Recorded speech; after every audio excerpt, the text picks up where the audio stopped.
Hello hello, bienvenue dans Famille et Voyage, le podcast qui donne envie aux parents de faire leurs valises. Ici, pas de discours parfait, on parle de vrais voyages avec de vrais parents et de vrais enfants. Oui, ceux qui sont trop fatigués pour marcher 1 heure alors qu'ils peuvent sauter pendant 3 heures dans la piscine sans s'arrêter.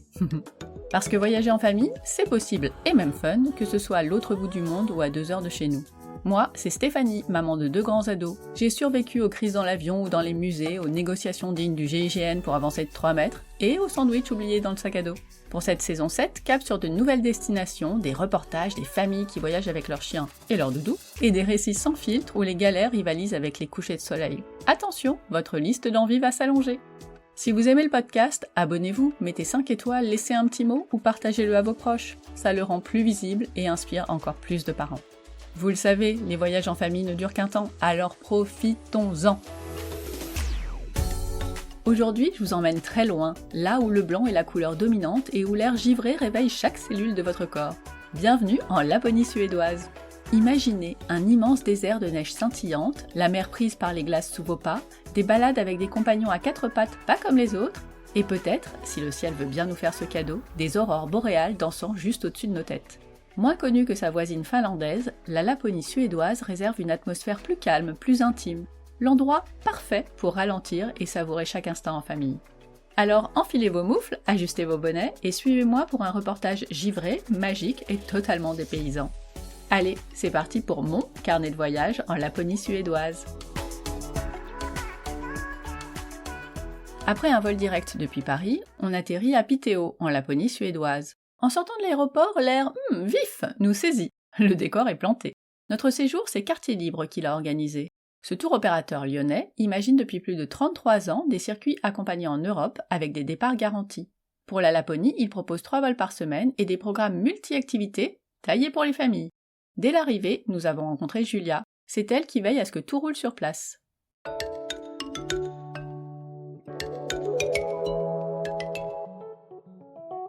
Hello Julia. Salut Stéphanie. Comment ça va? Très bien, et toi? Bah écoute, ça va bien.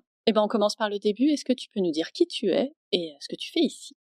Donc je m'appelle Julia, comme tu l'as dit, je suis coordinatrice des séjours en Laponie suédoise. Donc on a 2 séjours.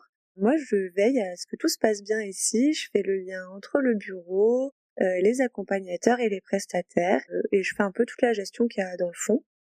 Est-ce que tu peux nous dire où est-ce qu'on est exactement? On est donc en Laponie suédoise, c'est tout au nord de la Laponie, bien sûr à ne pas confondre avec la Laponie finlandaise, qui sont 2 pays différents. La Laponie c'est une région, et du coup on est en direction du cercle polaire. Ouais. Et là, on est précisément à Piteå, qui s'écrit Pitea, mais en fait, comme le A, il y a un petit rond dessus, ça se dit O. Exactement. J'ai appris ça hier. Parce que évidemment, on ne le sait pas, donc quand on arrive, on dit tous, on est à Pitea, mais non, c'est pas Pitea. Ah, pardon. Mais on a l'habitude. Ouais. Les gens disent aussi beaucoup Luleå, mais non, oui. c'est Luleå. Oui, tout ce A avec le petit rond. Exactement. Quelle est pour toi la meilleure période pour venir en Laponie? Alors pour moi, il n'y a pas vraiment de meilleure période. Ça dépend avec qui vous venez, avec ce que vous cherchez.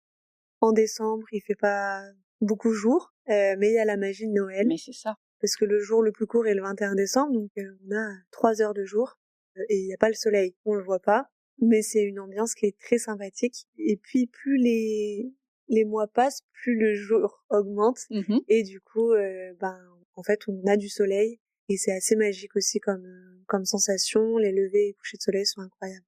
Mais oui, je vais aller faire ça, le lever de soleil. J'avais pas du tout pensé à l'inclure dans toutes mes activités. On a des beaux levers de soleil ici. Oui.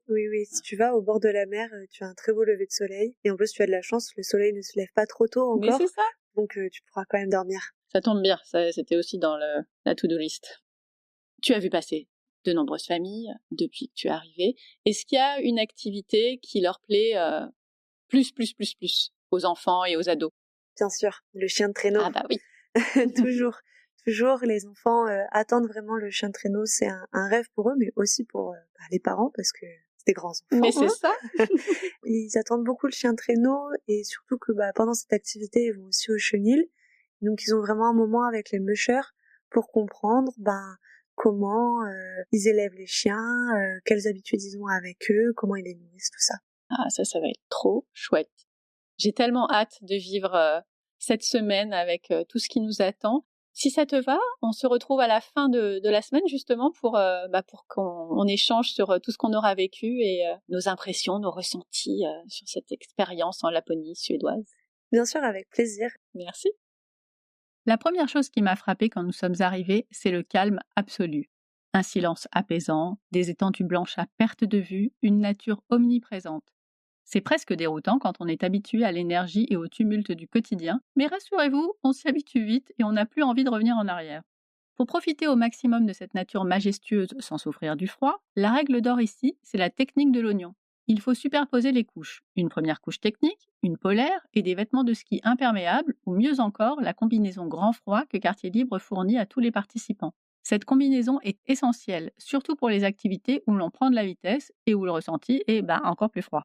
Et bien sûr, il ne faut jamais oublier de couvrir les extrémités, de bonnes chaussures avec de bonnes chaussettes, des gants et même des sous-gants et un bonnet. Le réveil ayant été très matinal, une soirée tranquille nous tentait bien. C'était sans compter les conditions qui s'annonçaient propices à l'apparition d'aurores boréales. Nous avons donc mis la fatigue de côté et sommes partis à la chasse avec notre guide Anne-Catherine qui nous a emmenés sur 2 spots différents. Sur le premier spot, la lumière nordique était discrète, à peine visible à l'œil nu, mais on la voyait à travers l'appareil photo. Puis, sur le second spot, un peu plus reculé, une première arche grise s'est dessinée. Elle est devenue d'un vert intense et s'est mise à danser. Nous avons même eu la chance d'observer du rouge et du violet, ainsi que de nombreuses formes différentes. Un ballet absolument incroyable. C'était tellement intense que même sans l'aide du téléphone, elles étaient parfaitement visibles. C'était vraiment une expérience à couper le souffle, et elle a mis la barre très haut pour le reste du séjour. Pour en savoir plus sur la science derrière ce phénomène assez dingue et sur les anecdotes d'Anne-Catherine, je lui ai tendu mon micro en anglais et donc traduit ses réponses.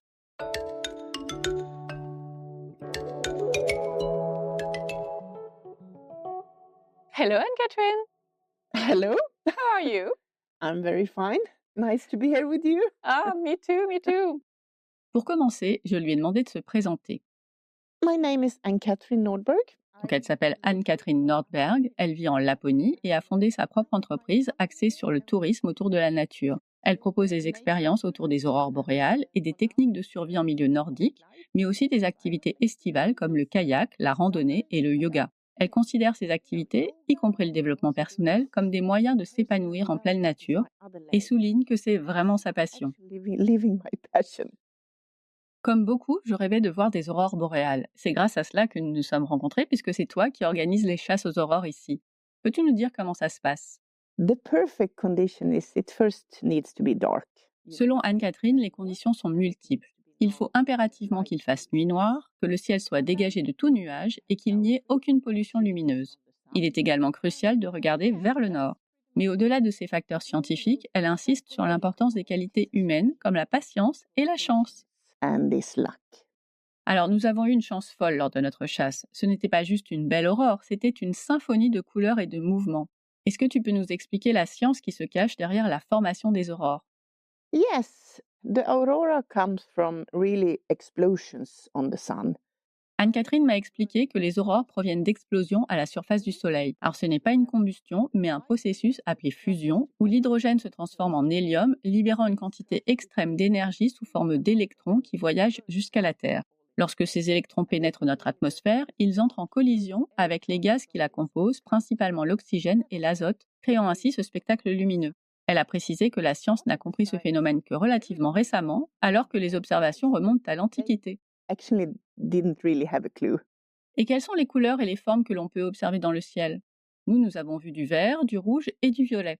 The most normal color of the Nordic night is green. Anne-Catherine explique que la couleur la plus courante des aurores est le vert. Cette couleur apparaît lorsque les particules solaires entrent en collision avec l'oxygène à environ 100 km d'altitude. Nous avons également vu du violet qui se manifeste lorsque les particules frappent l'azote à une altitude légèrement inférieure. Le rouge, qui est plus rare, est le résultat d'une collision avec l'oxygène à très haute altitude, là où l'air est plus rare. Quant aux formes, la plus courante est l'arc, un grand arc allant d'ouest en est pouvant atteindre 1600 km de long. Nous avons aussi observé des rideaux qui ondulent dans le vent et des rayons qui semblent descendre du ciel, donnant l'impression d'être au centre du phénomène. Elle a rappelé que notre première observation a commencé par une arche grise, à peine visible à l'œil nu, qui est devenue verte, puis a commencé à danser avant de prendre ses couleurs incroyables. En plus de la chasse aux aurores, tu proposes une autre activité, les Nordic Skills. De quoi s'agit-il? This Nordic skill, we also go out on this expedition and we go out in the forest. Anne-Catherine m'explique que ce sont des expéditions en forêt où l'on apprend à vivre et même à prospérer en pleine nature sauvage, de jour comme de nuit, et pas seulement à survivre. On y apprend des compétences pratiques telles que comment se déplacer, comment s'habiller pour rester au chaud, que faire quand on a froid, comment faire du feu sans allumettes, comment cuisiner, et même des astuces pour aller aux toilettes en pleine nature. How to thrive in the wilderness, outside, day and night. Et est-ce que tu peux nous dire pourquoi cette activité plaît tellement aux familles? Because this being out in nature, it's kind of, it's playing. Anne-Catherine me raconte que les enfants sont incroyablement engagés car être dans la nature est pour eux une forme de jeu. Ils adorent creuser dans la neige, construire des abris et sont particulièrement fascinés par l'idée de faire du feu sans allumettes. Elle explique que ce sont des activités qui renforcent les liens familiaux car même les parents retrouvent leur âme d'enfant. Après avoir réussi à allumer leur propre feu, la récompense ultime est de faire griller des marshmallows, transformant ainsi l'apprentissage en une expérience ludique et surtout avec un objectif qui les motive. Cook our own symbolic meal. Many thanks, Anne-Catherine. And thank you very much.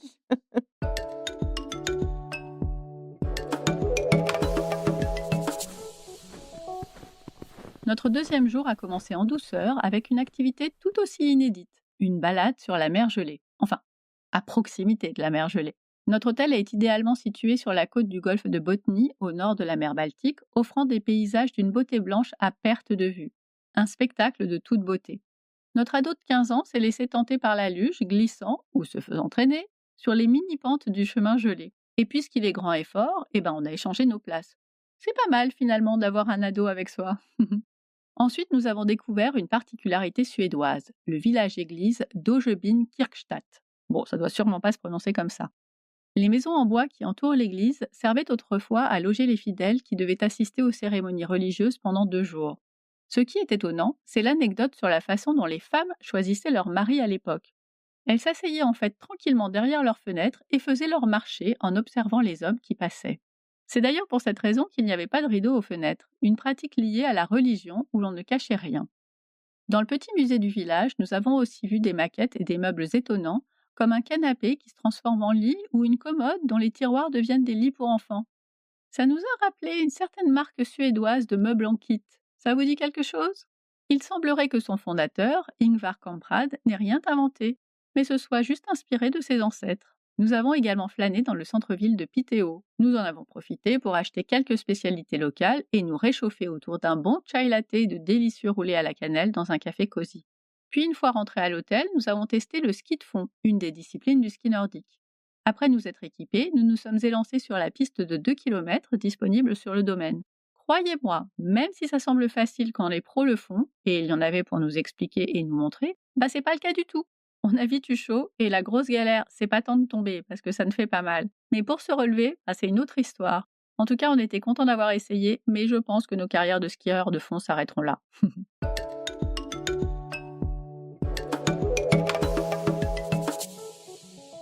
Le lendemain, nous avons vécu une expérience très attendue, la balade en traîneau tirée par des huskies de Sibérie. C'est une activité incontournable, mais avant de la faire, il était essentiel pour moi de m'assurer du bien-être des chiens. Chez Daniel et Katharina, les propriétaires, la règle est stricte, pas plus de 50 chiens dans le chenil pour pouvoir s'en occuper correctement. Nous sommes partis avec Émilie, notre musheuse française, et ses 8 chiens pour une balade d'une vingtaine de minutes à travers la forêt et les plaines enneigées, avec une lumière sublime. Après le tour, Antoine nous a raconté le quotidien des chiens, nous avons pu les caresser et admirer les chiots qui se chamaillaient joyeusement. Pour plonger davantage dans le quotidien des mushers, je vous invite maintenant à écouter Émilie et Antoine.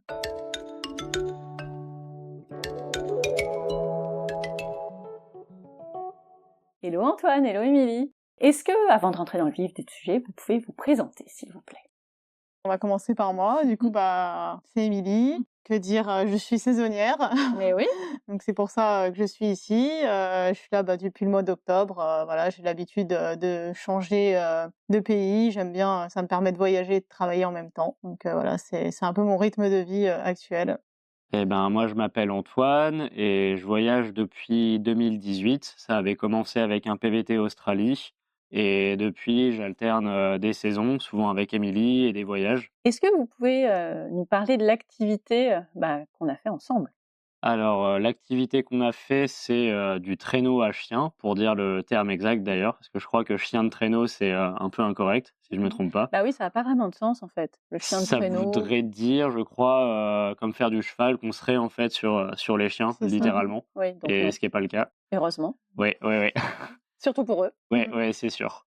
Et donc ça consiste en fait à voir l'activité de musher. Mhm. Donc musher, je sais pas si tous les auditeurs vont connaître, mais c'est le principe d'avoir un traîneau qui est tiré par des chiens et de se déplacer, de cette manière-là.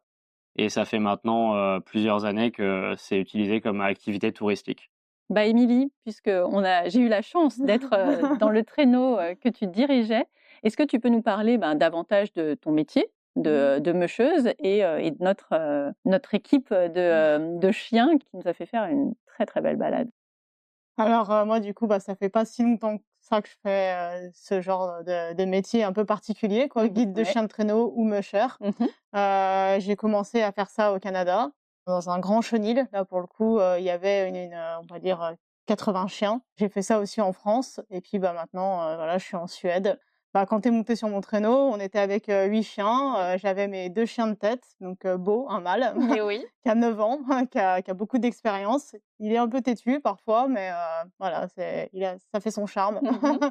Et puis voilà, on va dire, ça se déroule, on leur parle beaucoup. Moi, je suis un peu leur coach et eux, c'est l'équipe, de sportifs, hein.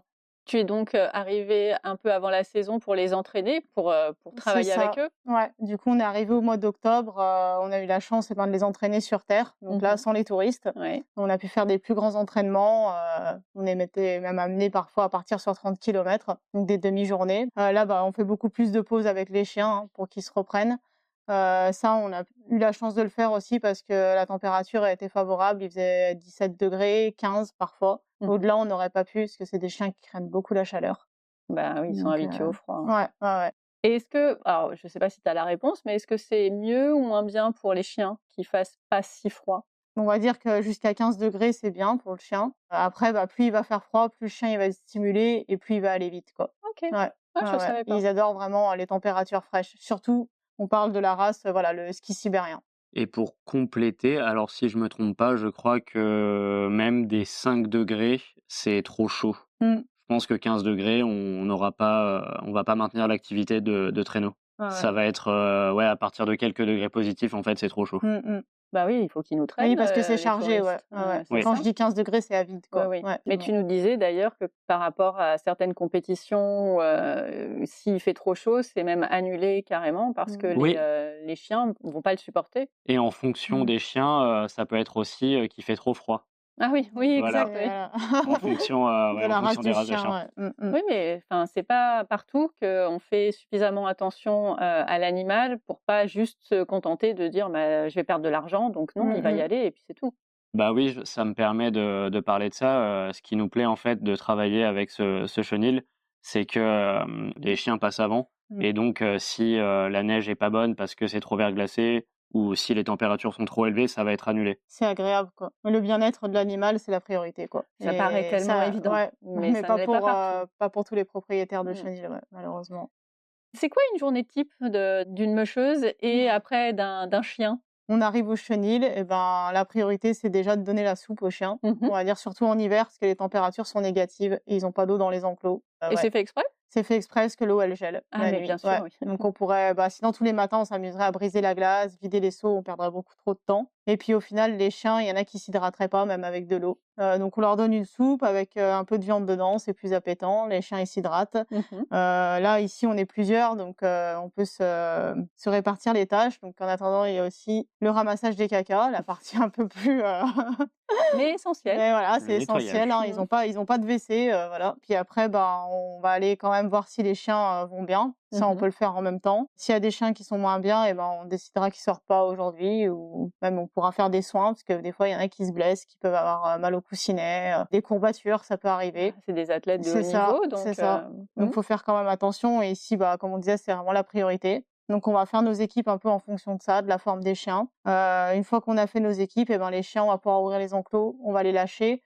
Ça va permettre qu'ils s'échauffent aussi, Voilà, qui partent pas de la niche où ils étaient en train de dormir et on les met directement à l'attelage.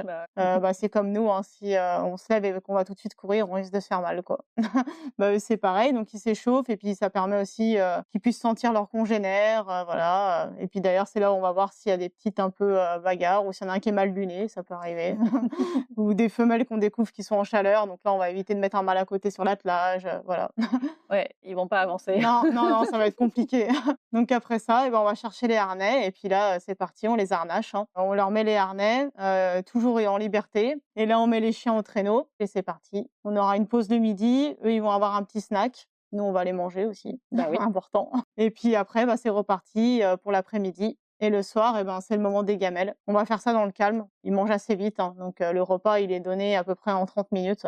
Il va avoir 1 kilo de viande par chien, mais ils ont une bonne mastication. Donc après, on fait la plonge comme en restauration. On lave toutes les gamelles. Et puis après, fin de journée. Les chiens, ils vont se coucher et puis nous, on va au sauna. Non, bah voilà. Faut bien se remettre de cette belle journée.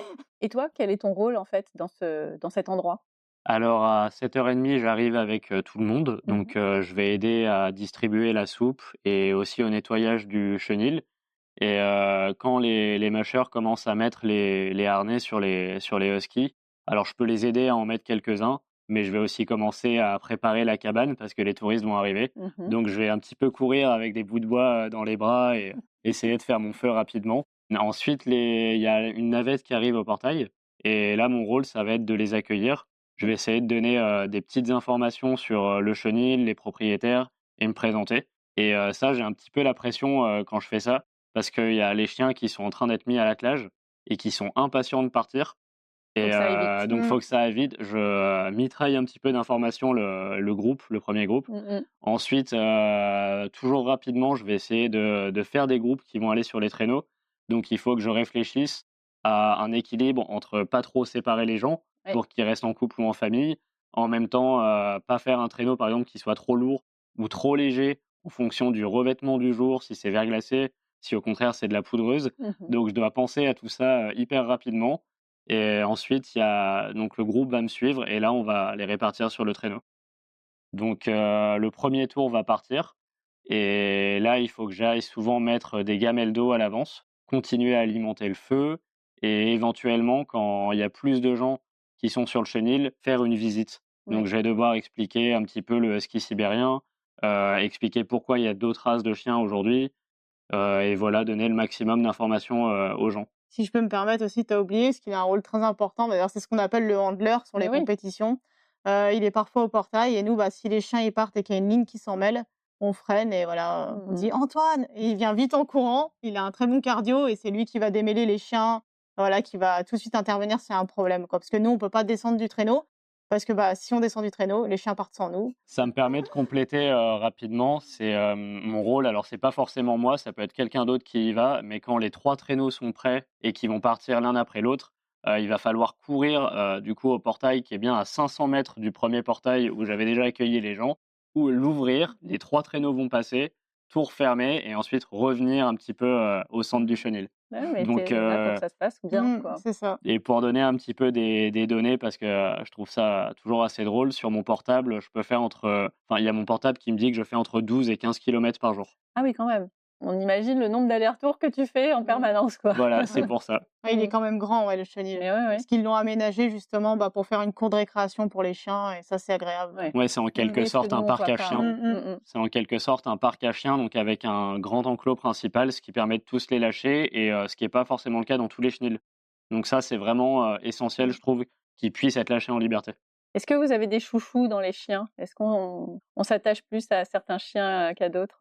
Alors moi, je suis un grand fan de Buck Ah. parce qu'en fait, il est inépuisable. Je pense qu'il peut faire les 6 tours dans la journée, puis il va se remettre devant la porte de son enclos et il est prêt à repartir. Donc il est toujours d'attaque et il est toujours motivé et voilà, j'adore son énergie. OK. Donc si je pouvais, je l'adopterais Ça va pas être possible. Ouais. et ouais, j'ai demandé à Katharina ce matin et elle m'a dit que ça allait pas le faire avec Mambo, donc notre autre, chien. Ah oui.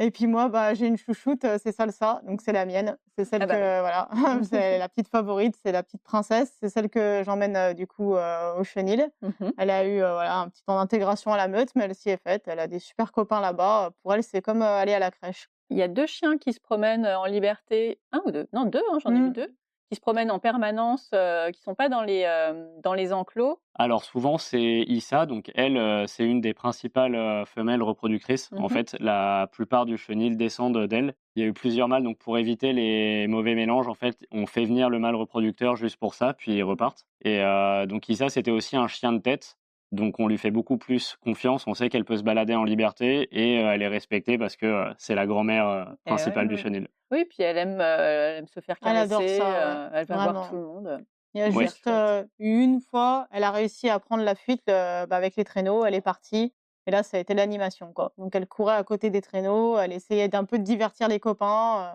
et après elle est rentrée d'elle-même. Donc comme quoi, elle Bah, est elle fait vraiment sa vie, quoi. obéissante, ouais. Mmh. Ah, c'est chouette. Est-ce que, vous auriez des recommandations, justement pour pas choisir n'importe quel chenil, ou faire cette activité? Moi, je dirais, il faut regarder, le nombre de chiens. Ça, Mmh. je pense que c'est important parce que, eh ben, ce genre, d'activité, ça peut monter, je pense, jusqu'à 400 chiens. Je pense qu'on peut trouver des chenils, et moi, c'est ce que j'appellerais les usines à chiens. Et là, je pense que, bah, ça peut être que triste pour les chiens parce qu'il faut s'imaginer, bah, qu'il y a des basses saisons, qu'il y a l'été. Donc ces chiens-là, bah, qu'est-ce qu'ils font? Bah, je pense pas grand-chose. Donc je pense que c'est raisonnable quand on va dans des chenils entre 50, allez, 70 chiens. Si les mushers, ils font de la compète, c'est toujours plus intéressant. Je pense qu'on a toujours plus affaire à des passionnés quand même, Mmh. parce que ça veut dire qu'avant tout, c'était un loisir Oui. et qu'ils ont dû faire du tourisme, eh ben, pour, voilà, nourrir les chiens, tous les ce qui est frais vétérinaires. Et puis après, bah, on va le voir aussi, quand on va aller dans le chenil, s'il y a des chiens qui sont un peu mal en point, Mmh. agressifs, voilà, qu'on n'a pas trop le droit de les caresser, on sent une énergie un peu tendue, c'est que c'est pas derrière, c'est pas tout rose, quoi. Je vais compléter, ça dépend aussi du pays, en fait, dans lequel on va faire Mmh. l'activité. Par exemple, en Suède, ils ont interdit, que les chiens soient à la chaîne. Donc quand je parle d'être à la chaîne, c'est pas juste pendant 1 heure pendant l'activité, ça va être, dans leur enclos, en fait. Et il y a des chenils, par exemple, en Norvège, en Finlande ou en Amérique du Nord, où la chaîne est autorisée et Mmh. ils vont vivre à la chaîne vraiment toute la journée et toute la nuit Mmh. avec des barils, en plastique, un petit Mmh. peu délabrés. Mmh. Donc ça déjà, c'est mauvais signe. Et c'est pour ça que la Suède, c'est un bon pays pour faire l'activité, parce qu'il y a déjà, quelques normes et quelques règles qui encadrent ça. Et je trouve que les chenils, du coup, sont plus adaptés aux chiens, pour leur bien-être. Ça va pas être trop dur de partir, dans 3 semaines, de quitter, tous ces chiens? Je pense que le plus dur, ça va être de quitter les chiens, ça c'est sûr. Oui. Après, bah, moi, pour avoir fait plusieurs chenils, je pense que c'est dur quand on est dans un mauvais chenil et Mmh. qu'on laisse les chiens et bah, on sait pas forcément s'il y en a même qui vont survivre. Et on se dit, bon, bah, là, ça fait vraiment mal au cœur de partir. J'ai d'ailleurs craqué au Canada Mais et oui! j'en ai ramené un. Donc, c'est aussi d'ailleurs le plus dur, c'est de pas craquer et voilà, à chaque fois de pas adopter un chien dans chaque chenil. Mais là, on sait qu'ils sont entre de bonnes mains. Donc, voilà, Ça va bien se on a passer. moins de soucis derrière. On se dit, bon, allez, ils auront une belle vie de toute façon, quoi Mmh. qu'il arrive, quoi. Et puis on a déjà des chiens aussi, donc Mais oui, et ils sont super calmes, on les a mmh. pas entendus, ils écoutent, en fait. Bah, merci beaucoup. Bah, avec plaisir. Je t'en prie.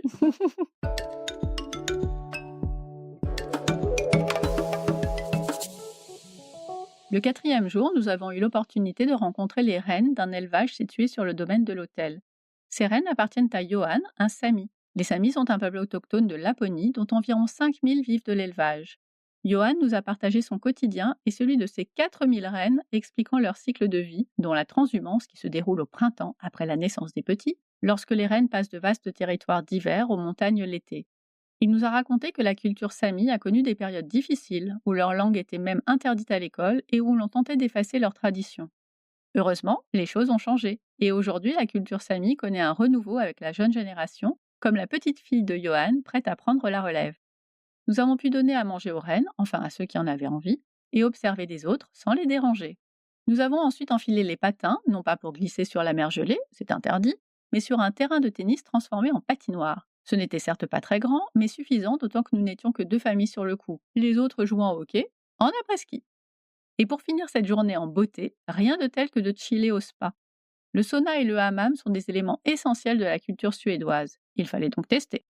Nous avons commencé par le sauna aux huiles essentielles mentholées, avec une vue imprenable sur la mer Baltique, Puis nous avions le choix entre barboter dans le bain chaud en extérieur ou expérimenter le bain rapide dans un trou à 7 degrés à l'intérieur du spa, puis une plongée vivifiante, encore plus rapide, dans la mer gelée. En tant que grande frileuse, je vous laisse imaginer qui a fait quoi. Les plus courageux ou les plus fous, on ne sait pas trop, ont encore plus apprécié le bain chaud ensuite.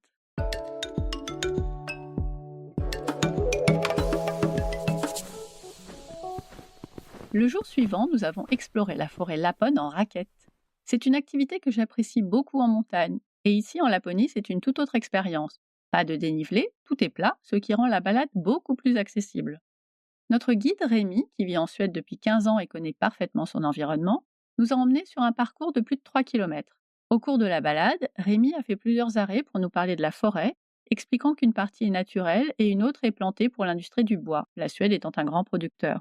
Il nous a également sensibilisés aux efforts du gouvernement suédois pour abandonner les énergies fossiles d'ici 2045. Cette activité est une belle immersion dans la nature lapone et tout le monde a adoré, des plus petits aux adultes en passant par les ados qui pourtant râlaient un peu en mettant leurs raquettes. J'ai retrouvé Rémi après l'activité pour continuer la discussion.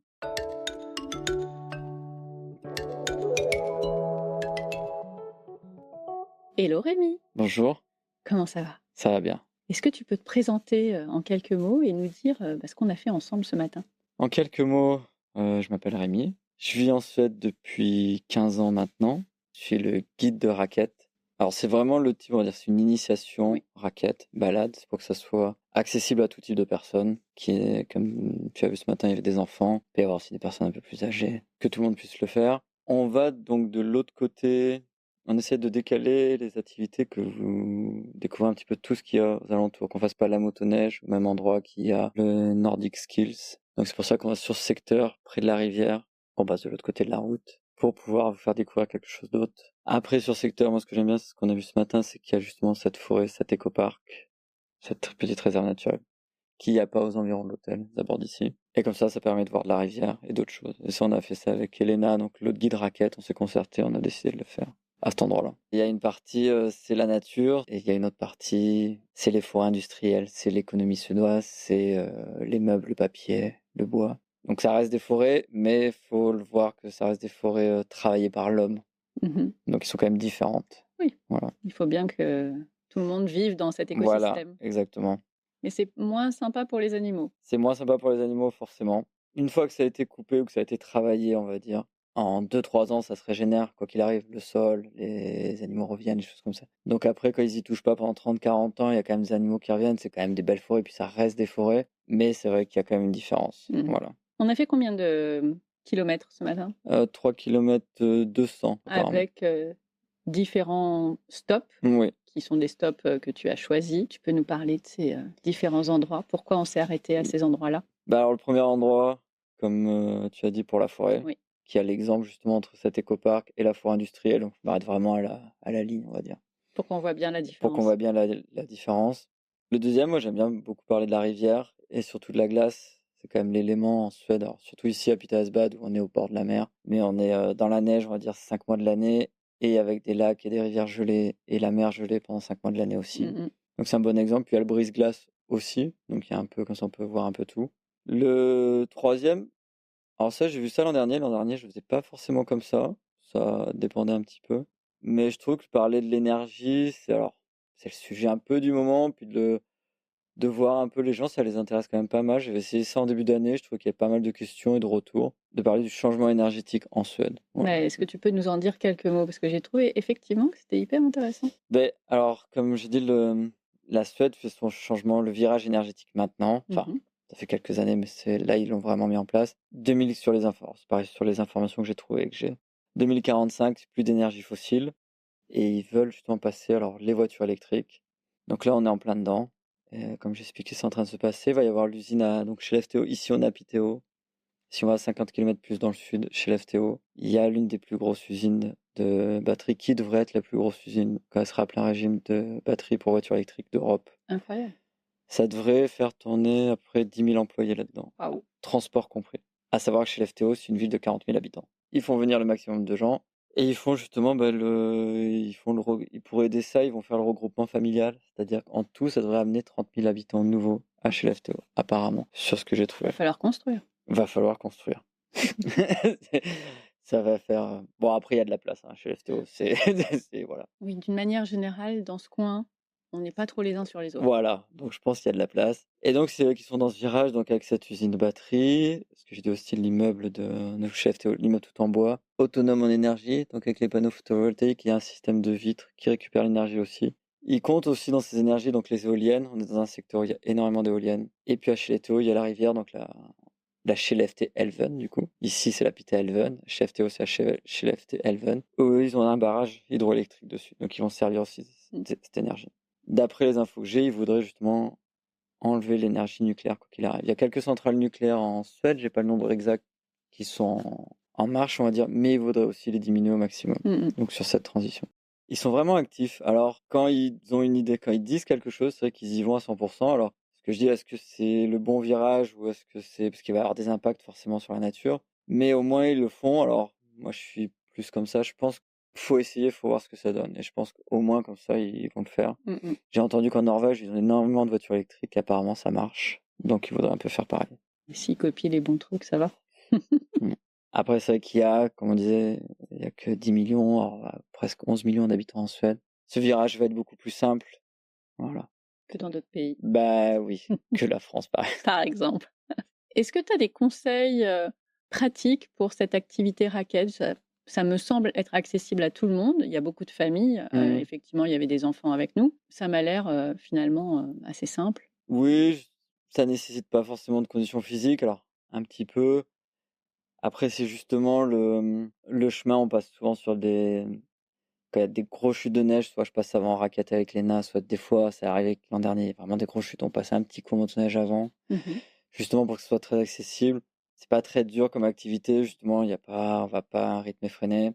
Comme il n'y a pas de dénivelé, ça nous simplifie beaucoup la tâche. De temps en temps, quand il y a des tombées de neige, je peux le faire. Bon, on l'a fait un petit peu en fin, d'aller un peu dans de la neige fraîche. Ouais, c'était sympa. Donc ça, c'est assez sympa pour que les gens voient. Non, je pense justement, on voulait le garder sur les personnes pour qui c'est pas recommandé, c'est arrivé, c'est des personnes qui ont des problèmes aux genoux, qui ont des problèmes aux chevilles, des opérations. Voilà. Mais sinon, normalement, c'est justement, on veut le garder plus accessible. Et même les enfants, 3 km, ça reste. Oui. Alors, je dirais qu'en dessous de 5-6 ans, C'est un peu compliqué. c'est un peu compliqué. Une journée comme aujourd'hui, il doit faire 0, 1 degré. C'est très simple. Quand il fait moins 20, moins en dessous de 7-8 ans, je déconseille. Ouais. Ouais, après, c'est du bon sens. Voilà. Après, ça reste c'est pas rigolo, quoi. Ouais, voilà, puis ça reste un sport d'hiver. Alors souvent, les familles, ils essayent quand même, ils veulent, je comprends. Et moi, ce que je leur dis souvent, ils essayent de repérer le chemin ou avec leur GPS. avec leur GPS sur le téléphone. Et des fois, ils font le chemin retour. Voilà. Au moins, l'enfant l'a fait un petit peu. Bah ouais, c'est Voilà. quand même plutôt sympa. C'est quand même sympa. Mon fils déteste, mais finalement... Il a fait quand même. Il a fait. Et puis, il déteste parce que sa première expérience a été un peu douloureuse, mais il l'a refait depuis. Et ce matin, je lui dis alors, c'était bien. Et, ouais. Et il a du mal à l'admettre, mais Donc ça allait. Donc c'est gagné. Donc ça se passe bien. Merci beaucoup. Ben merci à toi. À la tombée de la nuit, nous avions rendez-vous avec l'homme en rouge. Alors pour tout vous dire, j'étais pas vraiment convaincue de l'intérêt, d'autant que celui de Rovaniemi est hyper commercial. Eh bien, figurez-vous que c'était très sympa. Le Père Noël de Piteo est charmant. Sa petite maison, nichée dans la forêt près des rennes, est adorable. Il a échangé avec tous les enfants et leur a donné un petit élan en peluche, même aux ados. Nous n'étions que 5 familles, loin des queues sans fin de Rovaniemi, et attendions notre tour au coin du feu en discutant. Franchement chouette.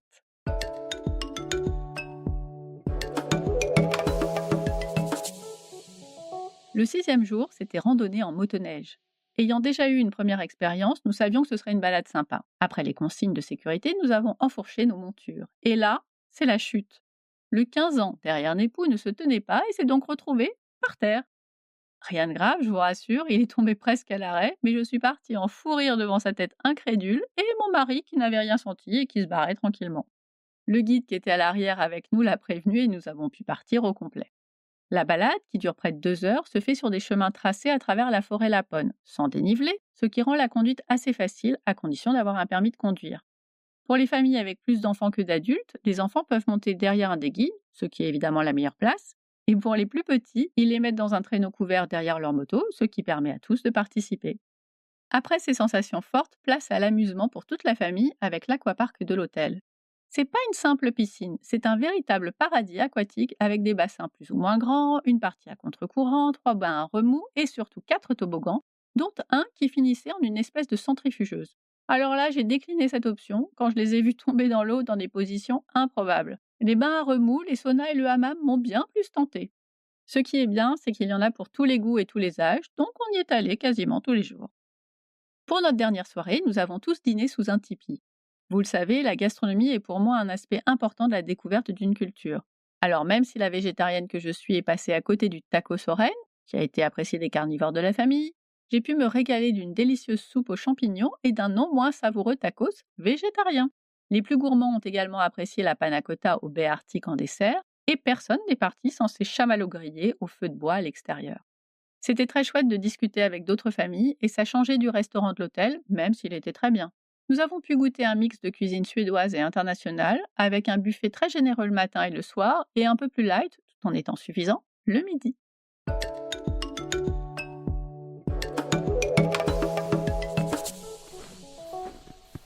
C'est ainsi que se termine notre semaine en Laponie suédoise. C'est passé beaucoup trop vite, mais nous avons vraiment eu le temps de profiter de chaque instant, de ralentir et d'apprécier le calme environnant. Comme d'habitude, j'ai demandé à quelques familles rencontrées cette semaine de me livrer leurs propres impressions. On commence avec Marius et ses parents Charlotte et Mathieu.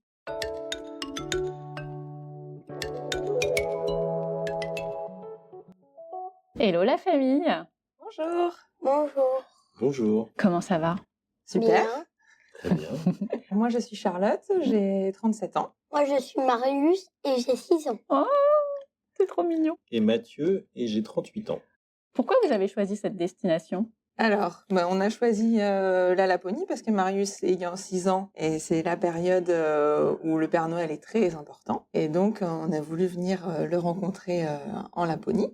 Hein, c'était à Noël, on se demandait où il vivait, donc on s'est dit, allez, on va aller carrément voir où il habite. On l'a rencontré hier, super.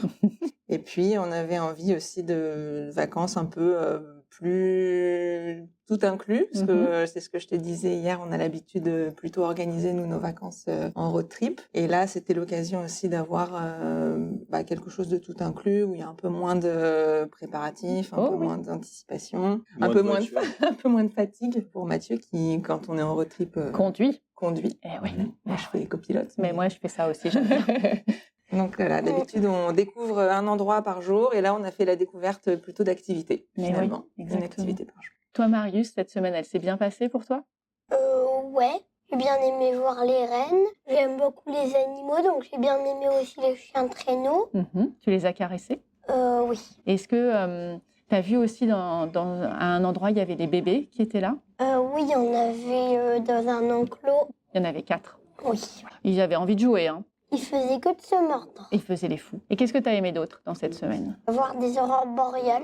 C'était chouette, hein? Est-ce que tu as vu toutes les couleurs? Ouais. T'as vu? Le vert. Ouais. Un peu de bleu. Et ça ressemble beaucoup à des traits glacés. Et tu as vu les différentes formes aussi des aurores boréales? Parce qu'il n'y en avait pas qu'une, il n'y avait pas qu'une grande arche. Ouais, il y en avait qui étaient en diagonale. Il y en avait qui étaient toutes droites. Et il y en avait qui étaient plutôt dans le ciel, pas très verte. D'accord. Un peu bleu. Tu as vu aussi les rouges? Non. T'as pas vu les rouges? Non. Oh, et quand vous l'avez pris en photo, vous l'avez vu après le rouge? Non, vous n'avez pas vu le rouge? Non, pas vu le rouge. Ah bah papa qui me fait non, on n'a pas vu le rouge. Pas de rouge. Et ben pourtant, je vais vous montrer mes photos, vous allez voir le rouge. Est-ce qu'il y a eu d'autres choses que tu as aimées? La motoneige. Ah ouais. En plus, toi, tu étais tranquille dans le traîneau, Ouais. au chaud, ça bougeait un peu. Hein. Ouais, ça rebondissait un peu. Ah oui, ça rebondissait, mais ouais, carrément. Est-ce qu'il y a des choses que tu n'as pas aimées? Non, j'ai tout aimé. Est-ce que la piscine, t'as pas... Non, la piscine, c'est J'aime terrible. bien. Ah ouais, t'aimes bien aussi. Ouais, il m'a semblé aussi que t'aimais bien la piscine. Qu'est-ce que tu aimes bien dans la piscine? Plonger. Et t'as fait les toboggans? Ouais, mais pas le tourbillon, là. Pas le fou, là. Non, moi non plus, j'avais peur là-dedans. moi. Puis en plus, ça fait des marques dans le dos et tout. Non, c'est naze. Est-ce que t'as bien mangé toute cette semaine? Oui. Qu'est-ce que t'as préféré? Manger dans le tipi. Ah ouais, hier soir, c'était chouette. T'as bien aimé aussi jouer avec Emma. Emma. C'était ta copine toute cette semaine. Vous êtes bien trouvés tous les deux. Et la rencontre avec le Père Noël, c'est pour ça que vous êtes venus? Ah oui. C'est pas Ouais, le truc que c'était t'as trop bien. préféré? Non. Ah bon? Ouais. Bon, alors vas-y, raconte comment ça s'est passé. Il m'a donné un doudou reine et c'était trop bien. Il t'a posé des questions? Oui. Qu'est-ce qu'il t'a demandé? Je m'en rappelle plus. Il t'a pas demandé... Alors attends, parce que nous aussi on l'a fait, mais moi, mon fils, il est beaucoup plus grand. Il lui a demandé quel cadeau il avait préféré à moi Noël aussi. dernier. Ah, Moi, c'était mon circuit de voiture. waouh! Tu lui as fait une liste pour le prochain Noël? Non. Tu lui as pas laissé? T'aurais dû en profiter. Bon, en tout cas, c'était une semaine bien remplie. Bon, et vous les parents, qu'est-ce que vous avez préféré? Moi, le chien de traîneau. Ah ouais. Ouais. J'ai adoré le fait d'être au sol, vraiment à pleine vitesse. On l'a fait un jour où c'était grand ciel bleu, Magnifique. génial. Et ouais, c'est vrai que c'est quelque chose que j'ai envie de refaire. Donc là, j'ai commencé même à regarder sur Insta, là où on va au ski d'habitude, S'il y avait ça. s'il y avait un musher pas loin. Mais ouais, j'ai beaucoup aimé. Et puis après, c'était quand même la semaine des premières fois. Nous, on n'avait jamais fait ni raquettes, ni ski de fond, ni motoneige. Ni rien. Ouais. Et donc, c'était vraiment chouette de découvrir tous les jours Autre une nouvelle chose. activité et faire quelque chose qu'on n'avait jamais fait. La Ouais. semaine des premières fois. Surtout les aurores boréales. Ah bah ça, c'était exceptionnel. Maman, elle était contente Ah oui. qu'elle en a vu. Ah Hein. bah, on était tous contents. On dansait en même temps Oui. les aurores. Maman, elle faisait que de danser. Et papa, il a fait un truc que nous, ici, Ouais. on n'a pas fait. Ah, se baigner dans l'eau très très froide. Ouais. Ah Ouais. oui, ça c'était incroyable. Ah, ça, j'aurais pas fait. Bah, d'ailleurs, j'ai pas fait. Beaucoup trop froid. Tu peux nous Non, raconter c'est- cette expérience? C'est une belle expérience hein, de se dire qu'il y a un trou dans la glace juste à côté du spa et qu'on peut s'immerger dans de l'eau très très très très très froide. Et c'est vrai que ça picote un peu, mais on est content de l'avoir fait. On était plusieurs en plus à s'être dit que ça pouvait être une belle expérience. Donc à plusieurs, c'était plus simple. Oui, ça vous êtes motivés les motive. uns les autres. Mhm. Ouais. Ouais, à 7 degrés dans le premier trou et beaucoup moins dans celui Ouais, il devait d'après. être à 2 degrés, 2-3 Oh. degrés, je pense. Ouais. C'était très froid. Mais c'est très sympa. Puis on a fait des belles balades aussi. Oui. Mais oui, c'est ça aussi l'intérêt, c'est d'avoir du Et la temps. balade, c'est surtout dans la balade qu'on a vu l'aurore boréale. Le premier soir, c'était une grande balade. Ouais. Bon, est-ce que tu auras envie de revenir ici Ouais. l'hiver prochain? Ou faire autre chose un peu avant Un quand peu même? plus longtemps, au moins quand j'aurai des enfants. Ah pour ouais, d'accord. Oui. Tu les faire amèneras. visiter au moins. Et on a fait une belle balade aussi un soir avec les étoiles. Oui, T'as vu quoi comme étoile? Le super plan de Tu te souviens l'application. Ah oui, on a vu la planète Mars. Incroyable. La grande ours. Elle était un peu orangée par contre. Hein. Ça brillait beaucoup et elle était très orangée. Sinon, on a vu la grande ours, on a vu le dragon. Ah oui, la forme du dragon avec les étoiles. Ouais, super. Après, on a vu plein d'autres trucs, mais je sais plus ce que c'était. En tout cas, la petite ours, on l'a pas vue. Ah, on a proposé. vu que la grande ours. Bah, c'est déjà bien. Et ça, oui, tu nous en as parlé. C'est quoi cette application Stellarium, je crois, tu m'as dit. Ouais, Stellarium. Et c'est vrai que c'est plutôt très bien fait. Parce que tu mets le téléphone de les étoiles et par exemple, ça te montre le dessin des constellations C'est génial. dans le ciel. Et si c'est une planète, et bah, ça brille beaucoup et il y a le prénom affiché en haut. Génial. Bon, et c'est quoi votre prochaine destination après la Laponie? Nous, on a pour projet d'agrandir la maison. Donc cet été, ça va être plutôt Pas trop loin. pas trop loin de la maison. Mais on Mhm. s'est dit que les grands lacs italiens, on l'a fait quand on était un peu plus jeune. Faire découvrir ça à Marius, ça serait chouette. On Sûr. adore l'Italie, la gastronomie. Et puis les grands lacs, c'est quand même magnifique. Donc ça pourrait être ça. Ça pourrait être ça. Mm. Un road trip. Ah, bah, En road trip, voilà. En road trip, par avec contre. avec On papa va qui prendre le conduit. volant. Ouais. On changera de lieu. Bon, peut-être pas tous les jours, parce que c'est un peu fatigant Oui. quand même. Hein. Ah ouais, Allez. c'est clair. Tous les 2-3 jours. Et on Ouais. se fait des concours d'hôtel. Alors, un coup, c'est maman qui choisit, après, c'est Ah. Marius, après, c'est papa. Ouais. Et puis, comme on change quasiment tous les soirs, c'est qui aura l'hôtel le plus rigolo, le plus sympa. Mm. Ah C'est bah vrai là, que ça, on aime bien. Hein. c'était Franchement, tranquille on ici. Il change. n'y avait pas besoin de faire de Non. concours. Et tu gagnes parfois sur le choix de l'hôtel? Ouais, des fois. Oh bah ouais. Bah, c'est cool comme idée. Comme ça, Ouais. chacun choisit ce qu'il a envie, où il a envie d'aller. Mm. Chacun son tour. Hyper chouette idée. Bah merci beaucoup. Avec Merci. plaisir. Merci beaucoup. De rien. On enchaîne avec Laurence et ses 3 filles, Julia, Anna et Léna.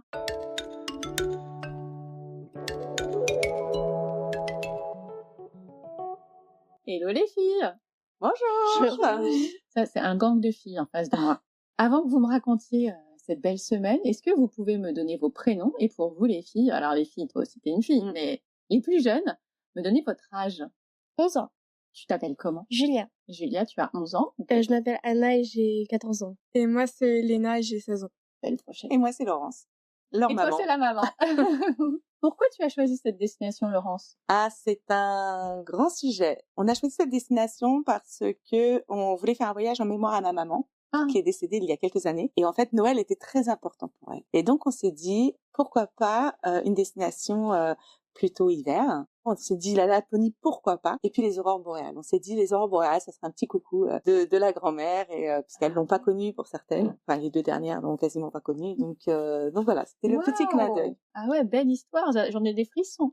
Donc c'était magnifique parce qu'effectivement, voilà. C'était un rêve. C'était un rêve, ouais.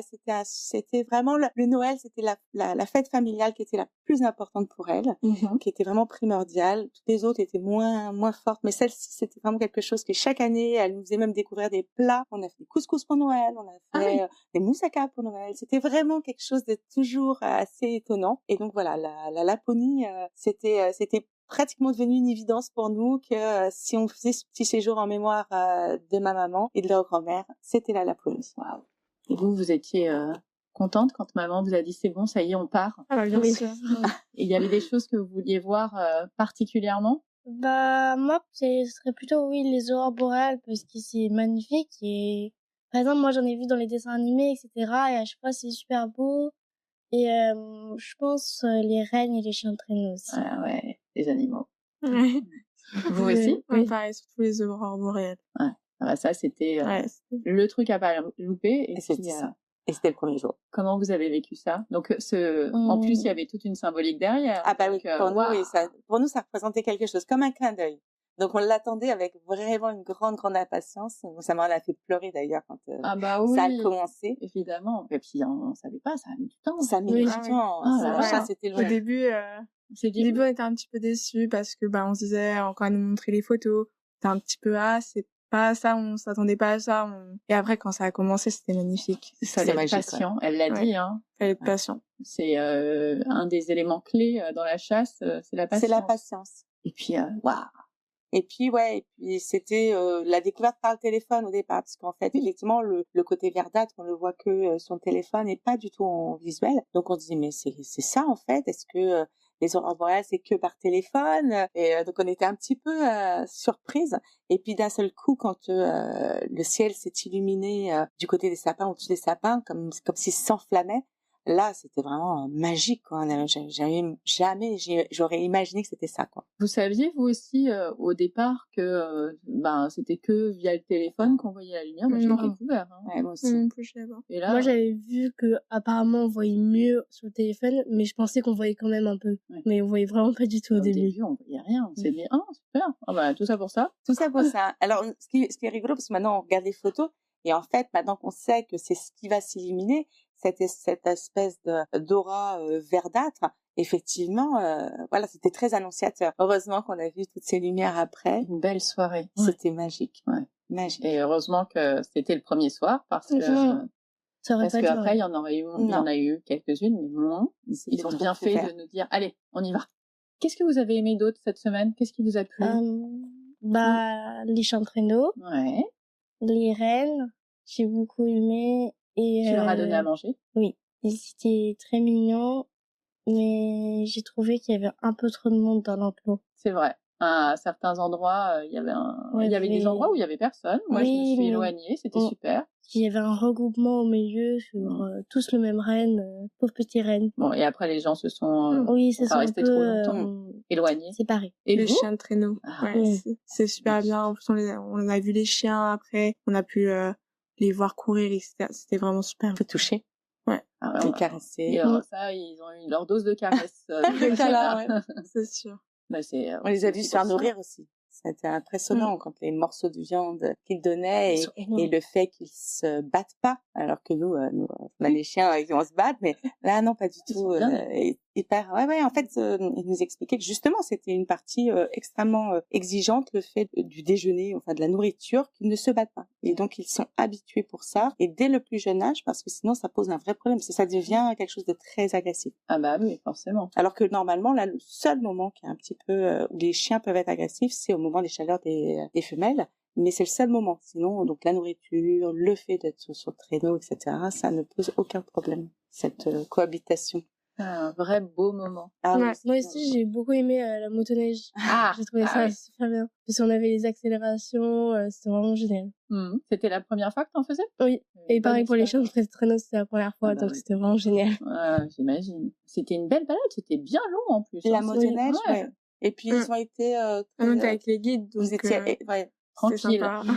C'est le petit truc un petit peu des fois où quand on part comme ça à 4 avec comme j'ai 3 mineurs, ça peut être quelque chose un petit peu stressant en se disant ouais, comment ça va s'organiser, mais là ça s'est très très bien organisé. Elles étaient toutes les deux grandes derrière les guides qui ont été super gentils. Donc on réussit toujours à trouver une solution et juste à discuter, mais on trouve toujours une solution pour les enfants. Donc ça c'est cool. Ouais, et puis c'était vous les mieux placés, quoi. Et en fait, tranquille. En fait, quand on a voulu, on avait dit bon, à la moitié on changera, etc. Ils ont jamais voulu changer. Hein. Elles étaient trop bien. Ça va bien se passer. En dehors des activités extérieures, est-ce que je vous évoque pas mal à la piscine, l'aquapark, pardon. Oui. Ça vous a plu, ça aussi? Bah oui, c'était très bien. Bah ça passe le temps, on s'amuse et c'est toujours sympa. Il y avait plein de toboggans en plus. Il y avait personne, il n'y avait pas grand monde. Il n'y avait pas grand monde. On n'attend pas. Non, pas du tout. C'est pas du tout. Sympa. Ouais. On a fait sur les activités liées à l'hôtel, on a fait effectivement l'aquapark qui était vraiment génial. On a fait le mini-golf qui était trop mignon. C'était en plus avec vue sur le lac, c'était juste super beau. Et puis plutôt sympa de le faire en chaussettes, c'est assez rigolo. Hein. Donc tu glisses beaucoup. Ouais. Ah, tu es tombée? Oui. C'est vrai. Et puis on a fait le paddle aussi, très sympa aussi de découvrir cette activité. Moi je connaissais pas le paddle et le patinage. Et le patinage. Ah mais oui. Et tout ça accessible. Donc ça c'était vraiment très très sympa. Et on a fait aussi le jeu à la réception. Oui, le jeu à la réception, le shuffleboard. Ah oui, le jeu avec les palets. Avec les palets là, qui ressemble à une sorte de pétanque qui glisse. Le jeu où t'as un palet et avec un élastique, tu tires et tu dois le lancer le plus fort possible. Ça me semble pas ça arriver à une certaine distance. Et à quoi sert le sable qui est C'est pour que ça glisse. Ça glisse. Sinon, ça ne glisse pas. J'ai même pas essayé. Ouais, c'était très sympa. Vous avez bien, vous avez utilisé toutes les ressources. Ah, puis le patinage, on a fait du hockey, parce que... Et tout ça, c'est accessible, et ça, c'est vraiment bien, parce que c'est des choses qu'on aura on n'a pas du tout l'occasion de faire. Et ça, c'était vraiment le gros plus de ce voyage. C'est les activités prévues, ça, il n'y a pas de sujet. Mais c'est aussi cette partie ludique qu'on peut avoir sur l'hôtel pour les temps libres. Et ça permet de bien remplir les temps libres. Sachant que le soleil se couche tôt quand même. Et donc, c'est vrai, d'avoir cette activité, c'était sympa. Moi, j'ai beaucoup aimé aussi la partie culturelle avec les villages-églises. Ah oui. Avec toute cette partie sur la culture suédoise, entre autres sur les rideaux, et le fait qu'il n'y ait pas de volets. Ça, je ne savais pas que c'était lié à la religion d'origine qui était, on ne cache rien, donc on ne met pas de volets, on n'a que les rideaux. Et moi, j'ai adoré l'anecdote à l'époque, comme les gens avaient peu l'occasion de se rencontrer, juste à ce moment-là, en fait, il n'y avait pas de rideau pour que les femmes puissent choisir les messieurs qui passaient. J'adore. Celui-ci est intéressant. Oui, c'est le Tinder de l'époque. Ouais, c'est ça. Non, tu passes. Non, pas toi. Non, mais c'est génial. Non, c'était vraiment cette partie. J'ai trouvé que la partie culturelle était intéressante. Oui. C'était vraiment le sujet qui était bien. Le petit X, c'était la discussion autour de la culture sami, où j'aurais aimé avoir déjà plus d'éléments, que ce soit d'où ils viennent, quel est ce peuple, quelles sont leurs particularités, avoir peut-être même des photos de costumes. J'ai entrevu plutôt une photo. J'ai trouvé ça un peu dommage qu'on n'ait pas plus d'informations sur cette partie sami. C'était très axé sur les rennes, en fait, Oui. sur l'année du renne, comment ça se Voilà. passe avec eux. Oui. Mais pas sur la culture autour de comment ça se passe, les transhumances, etc. Ça, j'ai trouvé ça un petit peu trop léger. Ouais, on avait envie d'encore plus. Oui, là, c'est la partie que j'aurais aimé soit un peu plus étoffée, en tout cas. Et vous, est-ce qu'il y a des choses que vous avez moins aimées? Moi, je suis plutôt d'accord pour la culture Sami, j'aurais aimé des précisions. Après, dans l'activité, j'ai à peu près tout aimé. Le ski nordique, c'est très sympa, je trouve. Mais on peut se faire mal rapidement, faut faire attention. Donc ça, peut-être, c'était un peu moins bien. Après, moi, toutes les activités m'ont plu dans l'ensemble. Je suis d'accord avec la même chose. Oui. Ben moi, j'ai tout aimé, mais je trouvais que la piscine n'était pas assez ouverte. Le temps. Ah oui, Des le temps fois, d'ouverture. elle est ouverte que quelques heures. Ça, c'est une vue d'enfant. Ouais. Oui. En tant que parent, c'était bien suffisant. On était bien content que ça ferme de temps en temps. Mais oui, je peux comprendre, mais c'était déjà pas si... Puis surtout, attendez pas pour faire le toboggan, ça c'est génial, ça arrive jamais. Et puis c'est pas des petits toboggans, c'est pas des toboggans de bébés, c'est des vrais En fait, toboggans. il y a des toboggans pour tous les âges en plus. Il y a des toboggans beaucoup plus doux. Et il y a des toboggans vraiment, ils sont vraiment géniaux. La centrifugeuse, là, moi j'ai pas fait celui-là. Nous, c'était à la fin parce qu'on avait tendance quand même à tomber un petit peu brutalement. Oui, c'est ça. Donc là, c'était sur le dos, sur le ventre, un peu n'importe comment. Et c'était notre challenge à toutes, c'est de faire de beaux sauts de princesse à la fin. Ah, oui, tu t'arrêtes, tu te tournes et tu dis là c'est bon, on peut tomber. Et c'est pas toujours très réussi, même si on essaye. Non, les sauts de princesse, c'est pas facile. Bon, donc c'était une belle semaine. Non, c'était une très très très belle semaine. Vraiment, on est ravis. On est ravis de cette semaine. Bon, et c'est quoi la prochaine destination?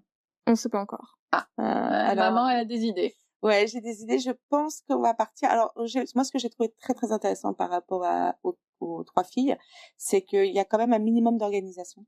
Il y a un fil conducteur, donc c'est pratique. Et puis, le fait qu'en plus ce soit une pension complète, c'est vraiment très intéressant.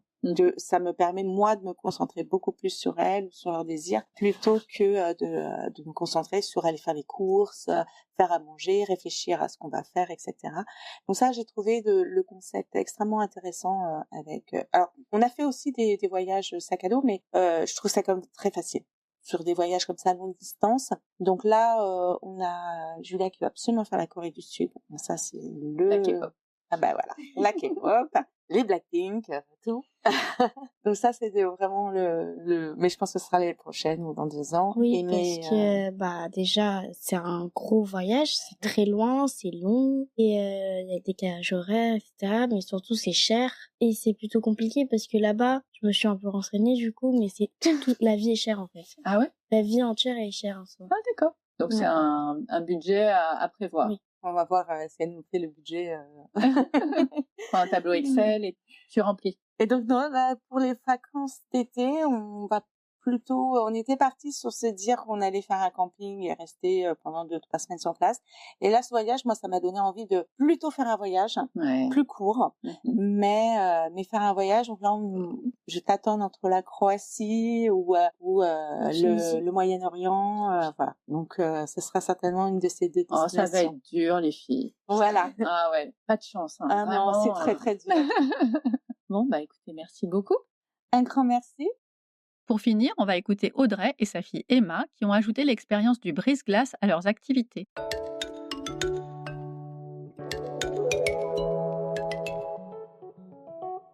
Hello. Bonjour.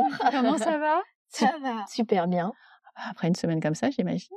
Super semaine. Est-ce que vous pouvez me dire qui vous êtes?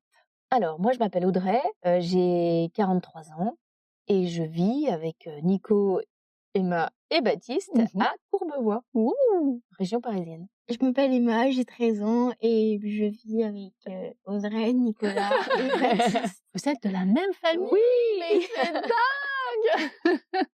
On était ensemble en Laponie, pas dans le même groupe. Non. Mais vous avez vécu des expériences que je n'ai pas vécues, donc c'est pour ça qu'on va se parler. Mais avant tout ça, est-ce que vous pouvez me dire pourquoi vous avez choisi cette destination, la Laponie? La Laponie, c'est vrai que c'était un rêve depuis toujours aussi. Un rêve depuis toujours, mais vraiment longtemps? Oui, parce que j'aime bien, j'adore le ski, mais c'est vrai que c'est quand même un voyage hors du temps, extraordinaire. Et par rapport au programme, c'était vraiment ce que vous aviez envie de découvrir? Vous connaissiez déjà ce type d'activité ou pas du tout? Pas du tout. Après, Bon, nous, c'est vrai, quand on a vu le programme chien de traîneau, Scooter de neige. ouais, moto de scooter, il y avait aussi, qu'est-ce Il y qu'il avait raquettes, ski de Bon, fond. raquettes ski de fond, un peu moins. Toutes les sorties étaient top. Visite du Père Noël, visite des reines. Enfin voilà, on est quand même dans un décor splendide. Et on a eu un temps plutôt sympa. Et on a eu de la chance. Ouais. Qu'est-ce que vous avez préféré, à part les activités en plus? Qu'est-ce que t'as préféré, toi, Emma? Les chiens de traîneau. Ah bah ouais, c'est le traîneau. T'as pu toucher. Comment il s'appelait le chien? Benito. Benito. Benito. Vous étiez avec quelle meucheuse? Bah, la propriétaire. Katharina. Vous avez fait Katharina. Nous, on était avec Katharina. On Ah a eu ouais. énormément de chance en plus. Ah bah ouais, vous Donc, étiez, on était devant. vous Et, avez été introduits ouais. parce que Katharina, moi, quand je l'ai fait, elle n'était pas derrière. C'est pas elle qui conduisait les traîneaux. Ah oui, nous oui. Ah, Waouh, vous avez de la chance. Ouais. Bon, et vous avez fait des expériences en plus, des Oui. expériences que tout le monde ne fait pas. Et visiblement, c'était hyper chouette. Donc, j'aimerais bien que vous me racontiez un petit peu. Alors, on a pris une activité un peu chère, on va dire ça, mais inoubliable. C'est l'activité qu'on a préférée du séjour. Donc, c'est le brise-glace. Donc, on monte sur un bateau, ça dure à peu près 2 heures, et il nous emmène sur la mer, quoi, Ouais. tout simplement. Qui était La mer encore gelée. Baltique, qui était encore un peu gelée, parce que c'était hier. Et on s'est rendu compte comment il brisait la glace, justement, parce qu'en fait, le bateau monte sur la glace et la Ouais. brise ensuite. Ah, ok. Ouais. Et c'est quand même assez impressionnant, le bruit en plus, comment ça la doit faire du glace bruit, se oui. casse.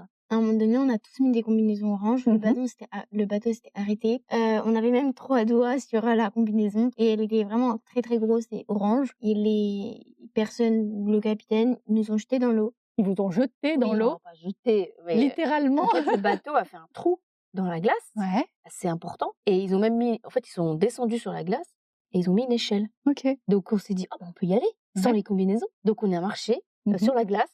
Waouh. Donc ça, c'était extraordinaire. Et puis après, ils nous dit, allez, on va aller enfiler les combinaisons. Donc les combinaisons oranges, elles étaient oranges. Hein. orange, bien On ressemblait à quoi?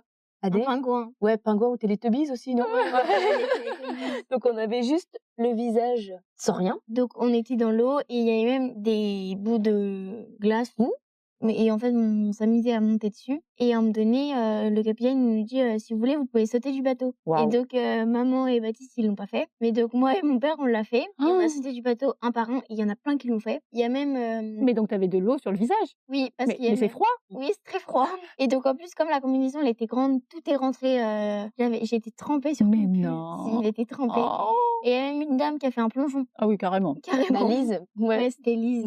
Elle a Waouh. carrément fait un plongeon. Et donc, on était tous trempés. Mais ça vous a pas tétanisé de froid? Un peu sur le coup quand même, parce qu'on Ouais. était quand même sous l'eau Ouais. quand on a sauté, mais quand... C'était non. tellement bien. Ouais, c'était Ouais. tellement bien qu'on pensait pas avoir froid. Waouh. Non, puis il faisait pas non plus si froid. Oui, Voilà. mais quand même. Oui. Enfin, il C'est- faisait 0. Je sais pas à combien était l'eau, parce qu'avec les combinaisons, on ne sent strictement rien. Et en fait, on flotte, quoi. Donc, on était La sur le dos, on sensation. flottait, la sensation de se dire, oh, je suis dans la mer Arctique. Enfin, dans la mer Baltique, pardon. Ouais, Ouais, fou. c'est une sensation à part, quoi. Donc, non, pour nous, c'est vraiment notre meilleure expérience. C'est surtout ça, en fait, qu'on retiendra de la Laponie, je pense.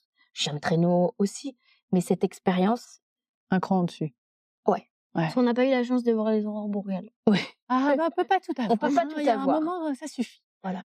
Et une fois que vous avez terminé d'être dans l'eau, il se passe quoi? On est tous remontés, on a enlevé les combinaisons, et quand on est remonté, on s'est gelé les cheveux et tout. Hyper important. Hyper important.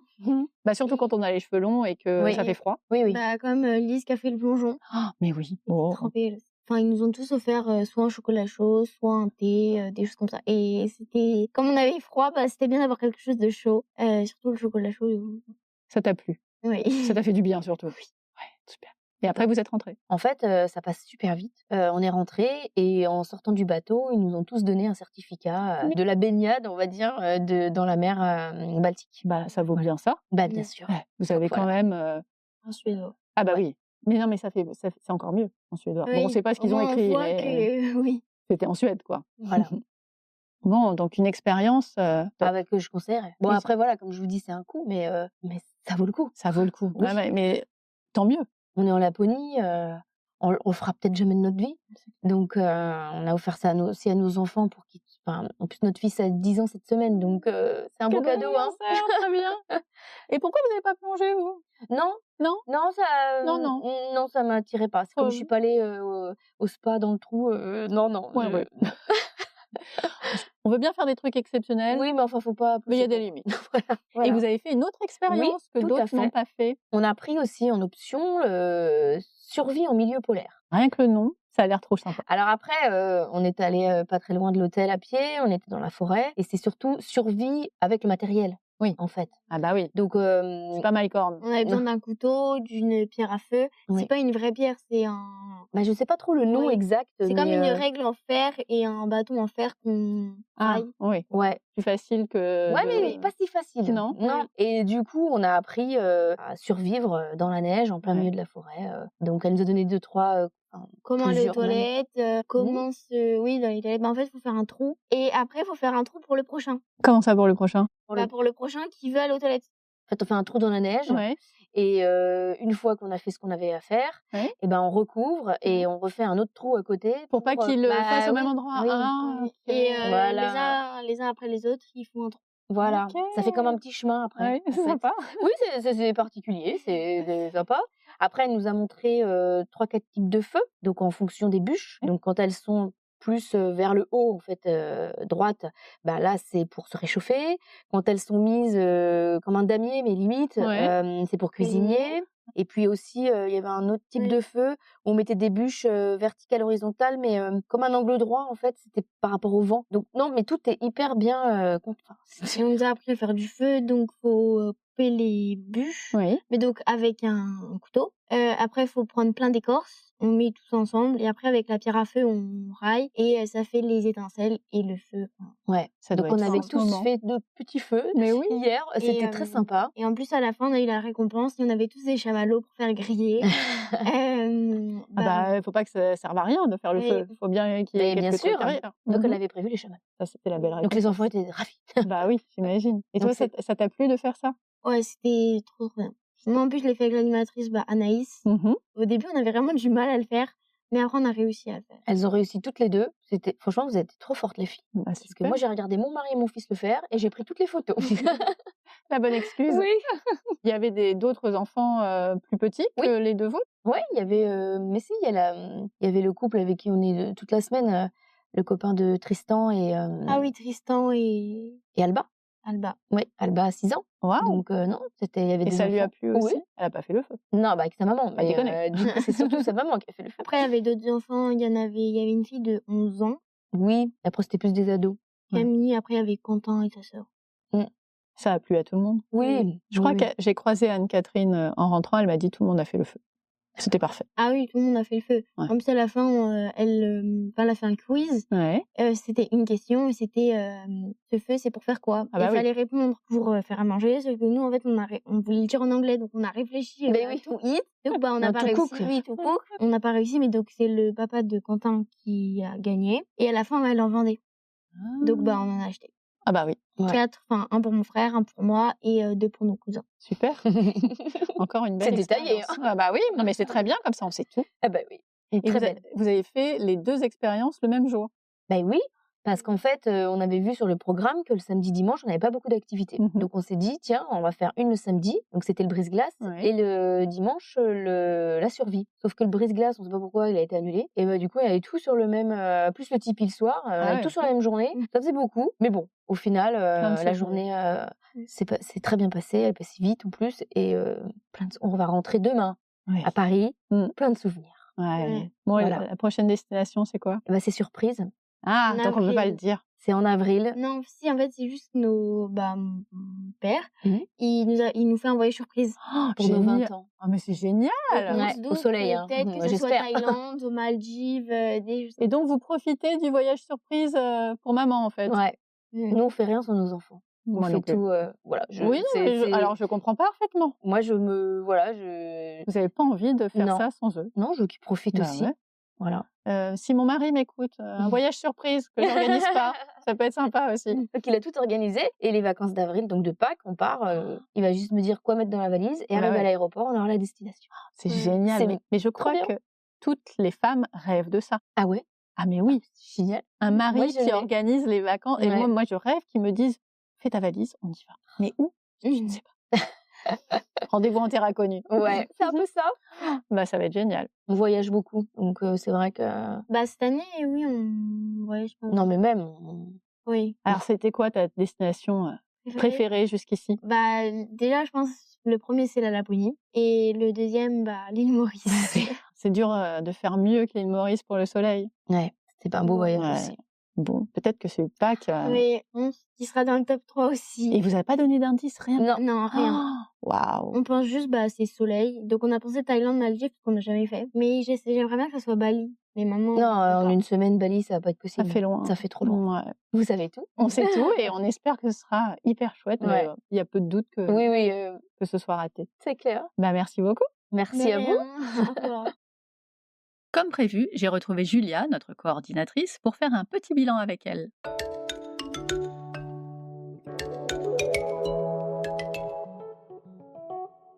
Hello Julia. Salut Stéphanie, ça va? Bah ouais, on se retrouve, la semaine est déjà passée, j'en reviens pas. Ça passe vite ici, hein? Mais pourtant, on a du temps pour profiter du temps. Voilà, c'est sûr, on a fait plein d'activités, mais comme d'habitude, quoi, les 2 premiers jours, ça passe très lentement, et puis après ça file, et ça y est, c'est déjà le départ demain. Bon, est-ce qu'on a été un bon groupe? Est-ce que les guides se sont plaints de nous cette semaine? Eh ben pas du tout, figure-toi qu'ils ont passé une super semaine et qu'ils ont trouvé tous super chouettes.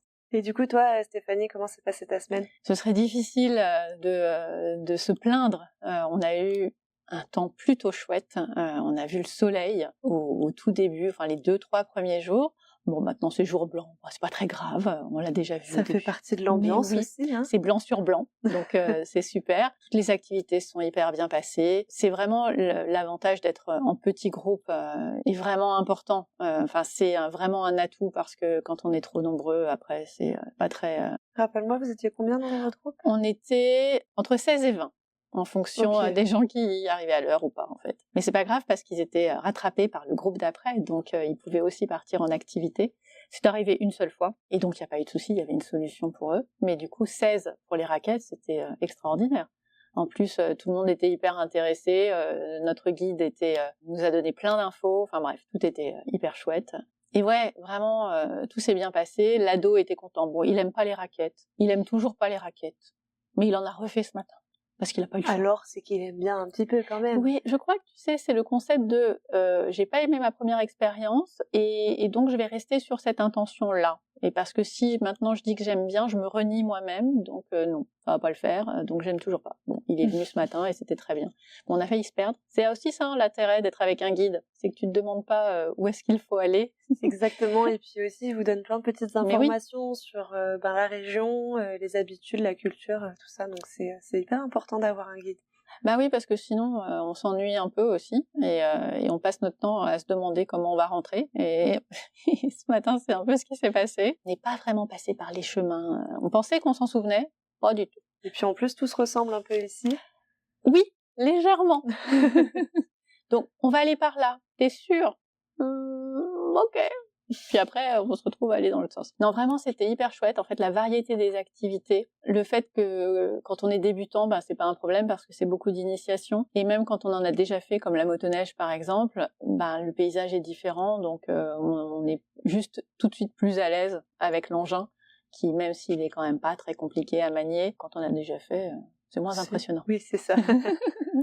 Donc vraiment hyper cool. Et ce que j'ai aimé aussi, c'est tout ce temps libre qui nous permet de refaire certaines activités, justement comme les raquettes, au grand désarroi de l'ado, mais aussi de profiter de la piscine, de l'aquapark.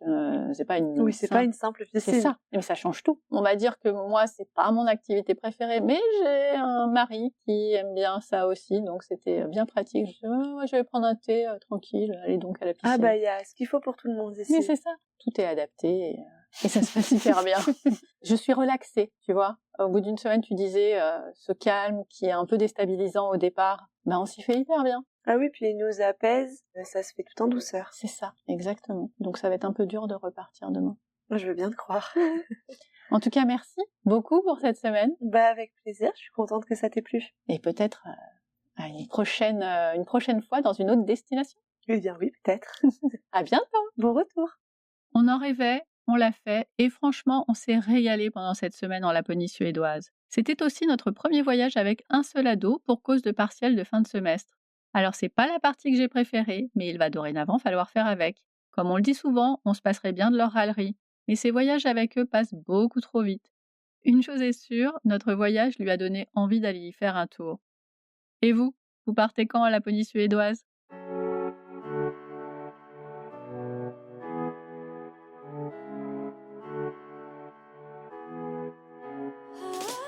Et voilà, merci d'avoir écouté jusqu'au bout. Si cet épisode vous a plu, pensez à le partager aux parents qui cherchent de nouvelles destinations testées et approuvées, et aussi à ceux qui pensent encore que voyager en famille, c'est un parcours du combattant. Alors en fait, parfois ça l'est, mais pas plus que sans les enfants, et surtout c'est tellement plus chouette avec eux. Pour ne manquer aucun épisode, abonnez-vous sur la plateforme que vous utilisez en ce moment. Ce serait vraiment dommage de louper les prochaines destinations.